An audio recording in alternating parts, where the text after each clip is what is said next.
Di Inggris pemerintahan kerajaan, sana ada raja, dan masih banyak lagi pemerintahan-pemerintahan lainnya. Tetapi jika masuk di dalam masa sengsara, pemerintahannya hanya ada berapa? Satu aja. Itulah yang mengontrol seluruh dunia. Yaitu siapa? Masa sengsara Antikristus. Dan itu tidak bisa dibandingkan dengan sengsara yang kita alami sekarang. Kengerian yang terjadi nanti, Bapak Ibu, itu tidak bisa dibandingkan dengan yang sekarang.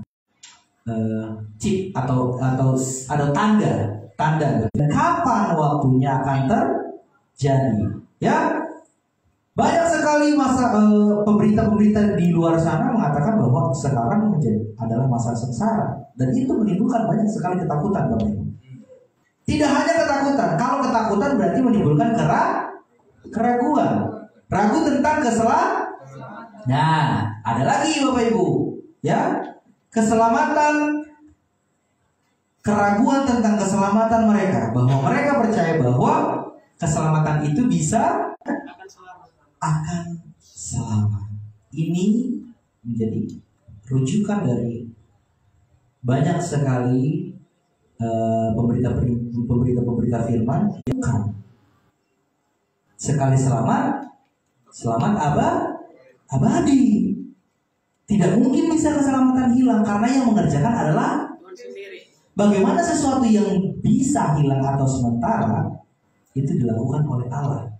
Kalau itu dilakukan oleh Allah, berarti Allah bukanlah kekal. Kalau masih sementara. Sedangkan Allah kita adalah Allah yang luar biasa, Allah yang kekal, Allah yang dapat melakukan segala sesuatu. Dan Ia memberikan anaknya yang tunggal untuk kita manusia, siapa yang percaya kepada karya penyaliban Yesus, diselamatkan. Ketika kamu diselamatkan, kamu dimeteraikan dengan Roh Kudus yang dijanjikan oleh Allah. Jadi tidak mungkin, karena ketika kita sudah ada di dalam Allah, siapa lagi yang bisa mengambilnya dari Allah sendiri? Itu sendiri. Karena Allah sudah memegang kita, dan kita yang adalah anak-anaknya menjadi ahli waris di sorga. Ya, amin, Bapak Ibu. Kemudian selanjutnya, nah ini adalah salah satu hal yang mendukung perasaan ketakutan mereka. Ini mempengaruhi banyak orang untuk mengikuti doktrin manusia yang berbahaya. Ini doktrin yang sangat berbahaya, Bapak Ibu. Doktrin yang sangat berbahaya seperti itu, ya. Mereka mencampur adukan program nubuatan, penghukuman kepada umat pilihannya, yaitu bangsa Israel, menjadi satu dengan program tubuh Kristus. Saya ulang sekali lagi, mereka mencampurkan program nubuatan, penghukuman kepada umat pilihan Allah sendiri, yaitu bangsa Israel, menjadi satu dengan program tubuh Kristus yang mulia, yang telah dibebaskan dari hukuman dosa dan maut. Roma pasal 8 ayat yang pertama. Di situ dikatakan bahwa apa? Roma 8 ayat yang pertama, demikianlah sekarang tidak ada penghukuman bagi mereka yang ada di dalam Kristus Yesus. Tidak ada penghukuman bagi mereka yang ada di dalam Kristus. Beda sekali kan dengan yang tadi, ya kan? Perbedaannya jelas, Bapak Ibu. Di sini tidak ada lagi penghukuman bagi mereka yang sudah ada di dalam Kristus. Bagi mereka yang telah menerima keselamatan, yang menjamin adalah Kristus. Dan ini adalah fakta yang sulit mereka terima. Kenapa? Karena mereka merasa bahwa keselamatan itu haruslah diusahakan. Itu yang saya tadi bilang di awal, bahwa ketika kamu ingin mengetahui kehendak Allah yang benar, jangan pernah campur adukan pemikiran yang kamu punya, logika yang manusia punya, kepada rahasia dan keagungan firman Allah, tidak akan sampai, Bapak Ibu. Tidak akan pernah ketemu, karena pikiran manusia itu sementara. Sedangkan kehendak Allah dan pikiran Allah itulah yang menyelamatkan. Dan pikiran Allah adalah yang seharusnya menjadi kebenaran yang kita pegang teguh bersama. Ya, demikianlah sekarang tidak ada penghukuman bagi mereka yang ada di dalam Kristus. Kalau di sini siapa yang mau dihukum, Bapak? Tidak ada ya. Bahkan anak-anak murid di sekolah juga tidak ada. Atau siapapun yang ada di dunia ini juga sebenarnya tidak mau dihukum.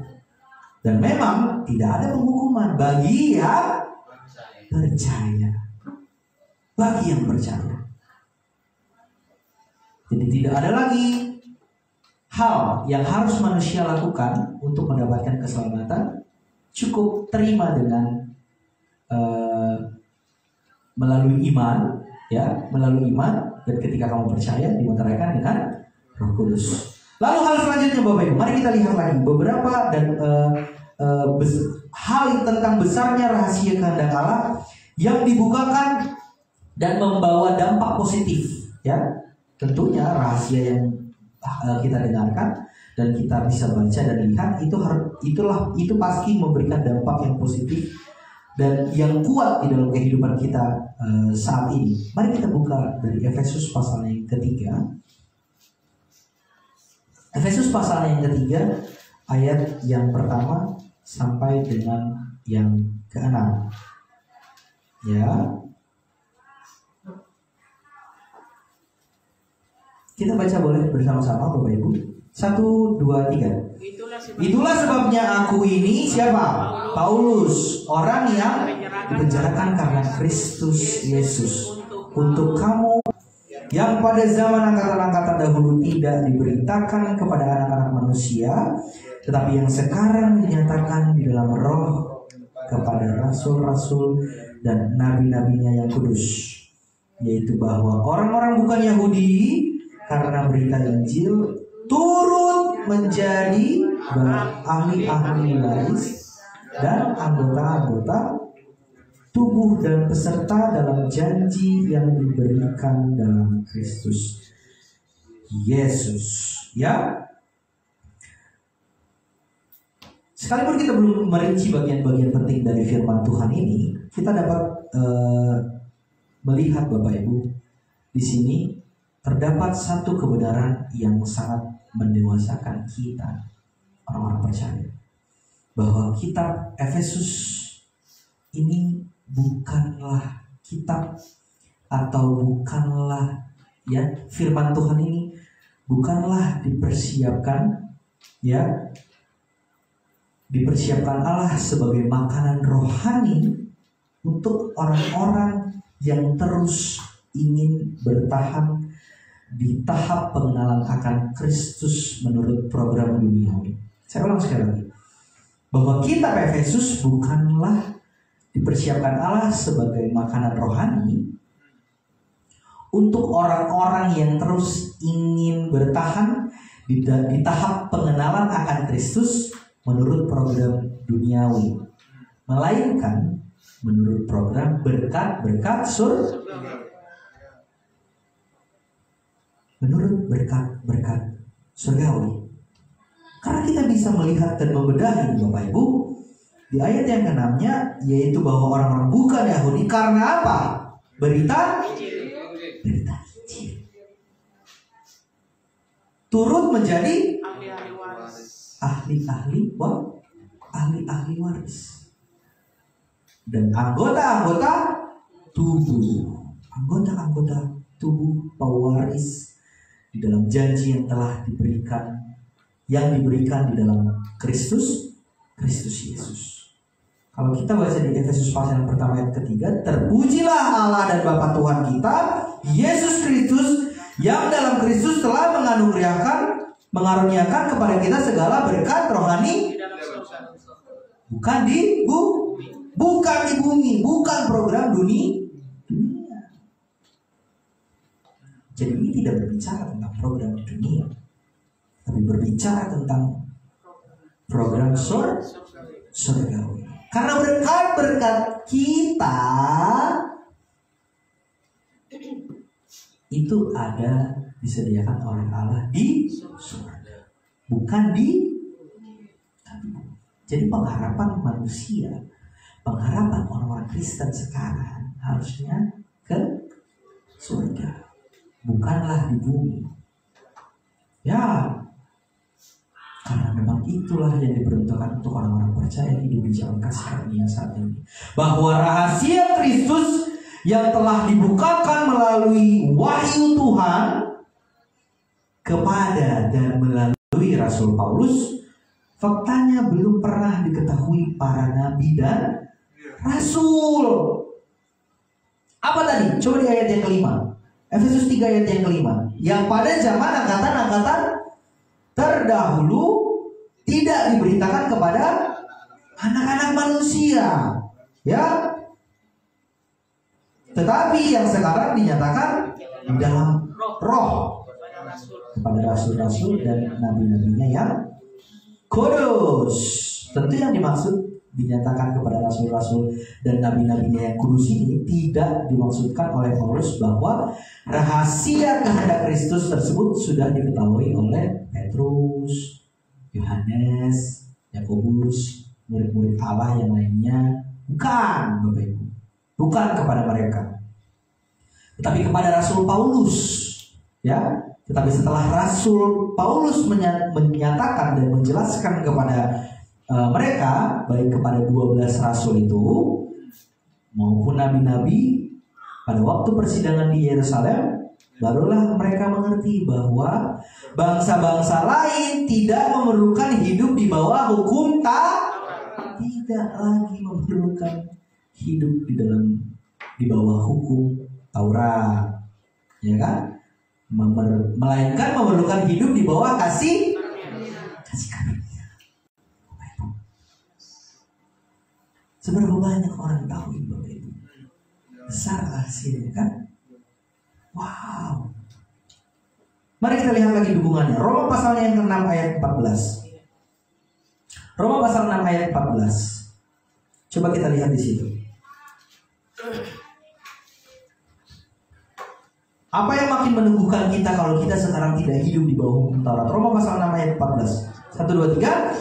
Sebab kamu tidak akan dikuasai lagi oleh dosa, karena kamu tidak berada di bawah hukum Taurat, tetapi di bawah kasih karunia. Dengar, sebab kamu tidak akan dikuasai lagi oleh dosa, karena kamu tidak berada di bawah hukum Taurat. Jadi sumber dosa adalah, ya kalau masih hidup di bawah hukum Taurat, ya pasti dosa lah yang didapatkan. Siapa yang mengatakan evangelis Sosthenes? Bukan. Firman Allah. Malah kita dituntut untuk selalu hidup di bawah kasih.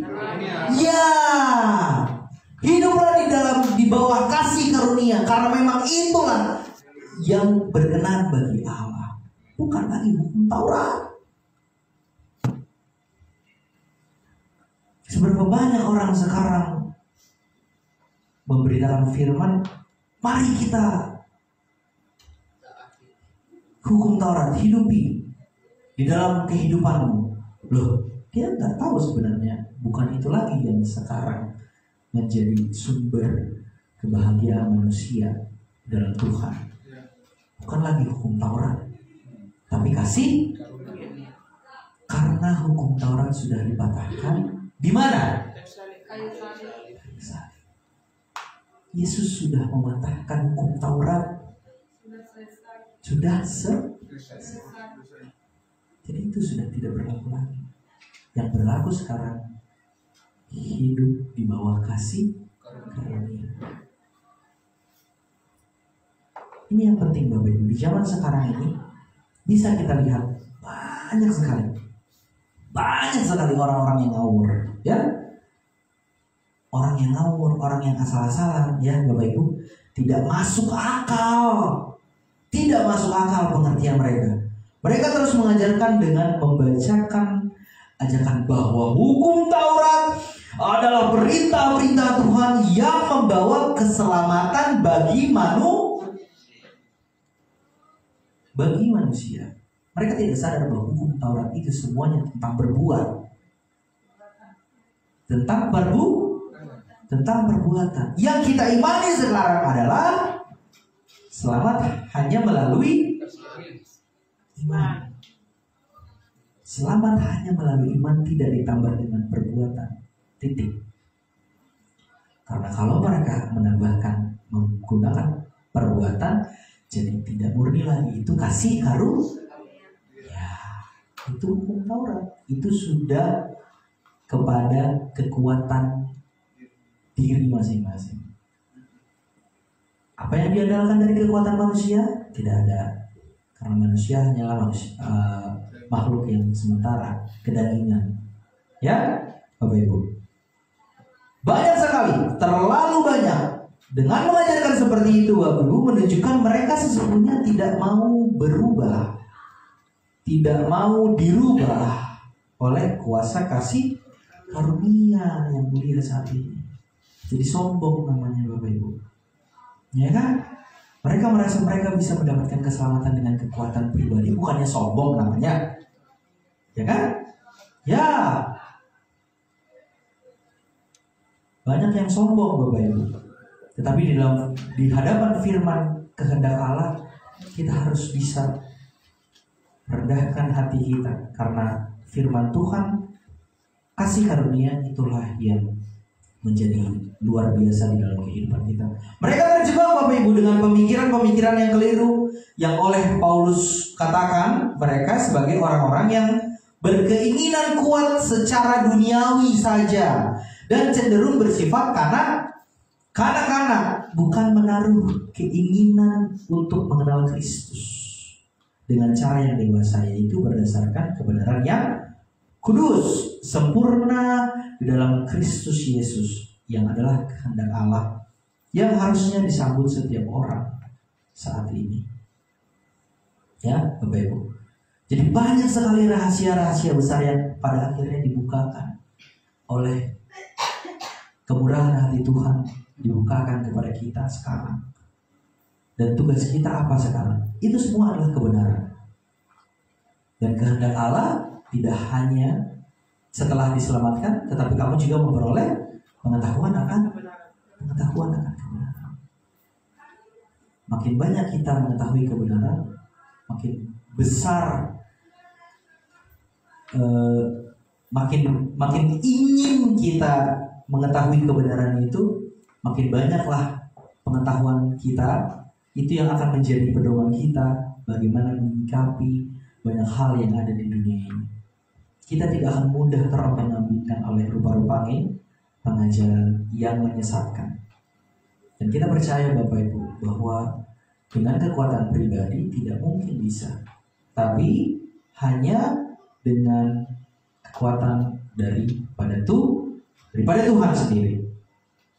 Jadi Bapak Ibu, apa implikasi dari kerinduan yang besar ingin mengetahui rahasia kehendak Allah masa kini? Yang terakhir, mari kita buka Efesus pasalnya yang keempat. Efesus pasalnya yang keempat, ayatnya yang ke-13 sampai dengan 16. 4 ayat 13 sampai dengan 16. Ya. Apa kehendak Allah? Kerinduan yang besar ini. Apa implikasi dari keinginan mengetahui rahasia kehendak Allah pada masa kini? 13, 1, 2, 3. Sampai kita semua telah mencapai kesatuan iman dan pengetahuan yang benar tentang anak Allah. Tidak hanya itu, apalagi kedewasaan penuh dan tingkat pertumbuhan yang sesuai dengan kepenuhan Kristus, bukan kepenuhan manusiawi. 14. Sehingga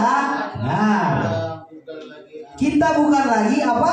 Anak-anak yang diumbang-ambingkan oleh rupa-rupa angin pengajaran, oleh permainan palsu manusia dalam kelicikan mereka yang 15. Tetapi dengan teguh berpegang kepada kebenaran di dalam kasih, kita bertumbuh di dalam segala hal ke arah Dia, Kristus, yang adalah kepala.